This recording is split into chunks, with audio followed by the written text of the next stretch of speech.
very good at this. However, Beth is great at it. So I'd just like to say I'm so happy you're all here because I'm very excited to finally have Beth at the Cape. We've wanted this for so many years. And it's the most beautiful venue. Beautiful. And Beth is fantastic, and we're just thrilled about it.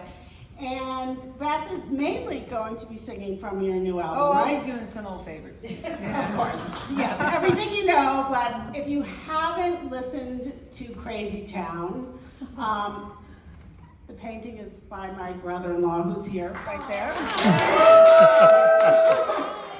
Nielsen. And if you haven't listened to Crazy Town, please either buy the CD, the record, however you listen to music, because I think this album, I know all of Beth's music, and I think this album more than anything really reflects everything that you have been through and to overcome.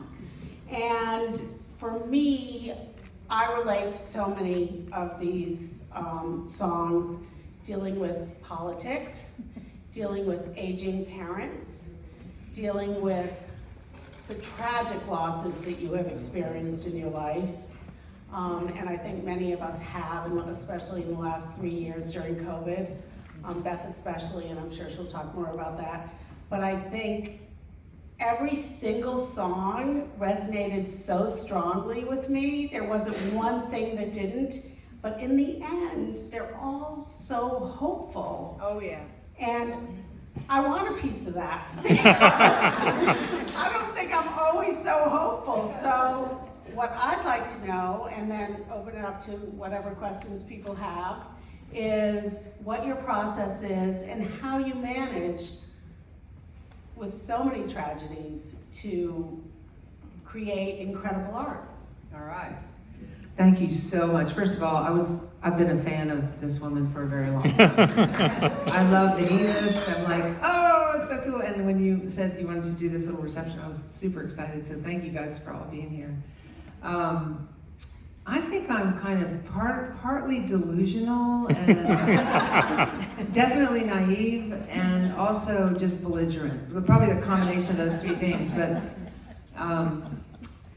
just to cut to the chase, I just lost my husband, Bob, to cancer on December 9th this past year. And I lost my first husband, Ernest, to cancer back in 1994. So when I met Bob, he promised me he would not die before me. And then, you know, in the last couple of weeks of his life, he was like, I'm really sorry about that. But he had an amazing last several weeks when we knew that it was going to be kind of more aggressive. And we had these conversations about whether I should just cancel everything or not. And I'm like, you know, I just go out and I sing all these hopeful songs and I don't feel very hopeful. It's just kind of like I'm going to be hit by a Mack truck. And he goes, nah, you're just going to go do what you do. Just go do what you do. And you know, it'll be fine. But in my show, as you know, as you'll see in general when I do a show, I talk about all the things, you know, like going through breast cancer in the year 2000 and having a brain tumor in 2009, and you know, it's like it gets ridiculous after that. So when, you know, Bob always had this great sense of humor, and I was debating whether I should cancel everything. He said, you know, I know what you mean. It's like it's a lot to go through all those things, and they're in your songs, and you talk about them in your show. So I think you should go ahead and do your shows. Maybe drop the brain tumor. You don't drop a brain tumor. That was an amazing experience. So he had this wonderful sense of humor, even in the midst of what he was going through, and it just gave me enough, you know, oomph to do it. And I did the one show, and I got through that. And you know, a lot of the songs I write through the whole span of my career, I literally write the song about 2 years before the thing that the song is about. And it happened on Crazy Town. Because when I hear the songs on Crazy Town now, they just sound so much like they were written after going through the Walk pandemic. You to Heaven? Walk You to Heaven, that's one that's, you know, you would think I wrote that after losing Bob. And you know, I've done it through my whole career, and I think it's because when you tap into creative flow, it's much smarter than we are. It knows everything all the way that way and all the way that way. And that's why I think a lot of writers go around, like Paul McCartney went around going, ham and eggs, da da da da da da, ham and eggs.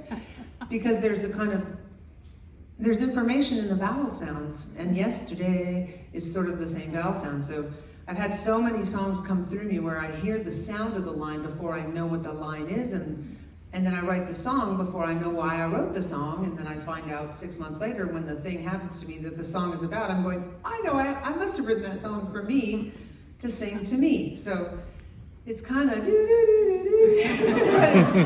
but it does help me feel very optimistic, because my overriding feeling is that we are so much more cared for than we might feel like we are in this little blue marble spinning around with all the crazy going on. So I want to talk about how I decided to use the cover.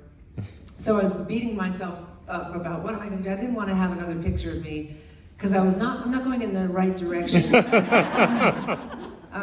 Yes, you are. Well, yeah, I'm waiting till I crest over, I don't care anymore, I'm just gonna put a hat on and just, throw a scarf over my neck and forget about it. But I wanted to do something different, and I kept, I had this picture that my brother painted when my kid was probably 7 or 8 years old, and he's now 40. And it's been hanging in my garage as you come up the stairs to go into the house. And I kept walking past it, and then one day I was trying, what am I gonna do for the cover? And I saw the painting, and I went, the crazy man, the beach painter. And my son had been asking his dad at the beach, how come the beach was white?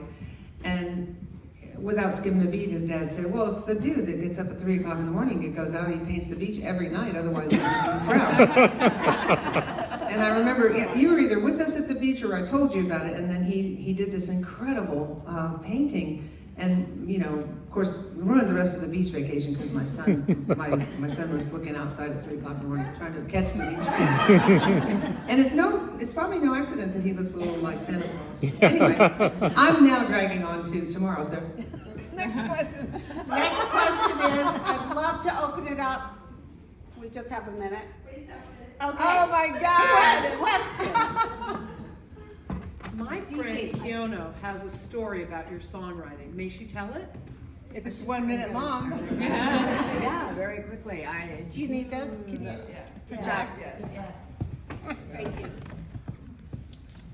A very, very dear friend of mine from a long time ago that I met through my late husband. We happened to be having lunch the other day, and she told me of someone that she was going to hear perform in New York last night.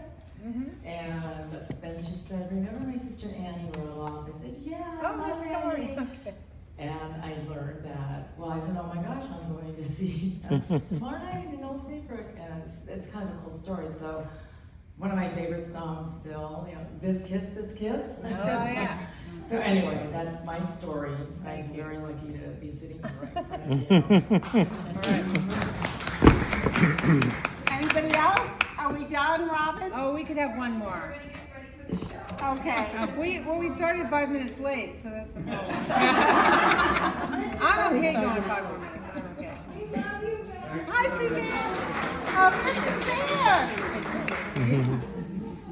So we're not sure if everyone had a chance to sit in their correct seats. Okay. No, I like To these. seat you, so we are gonna ask you to just stand up so we can get you into your ticketed assigned seat. Thank you all for Let coming. me bring our audience in.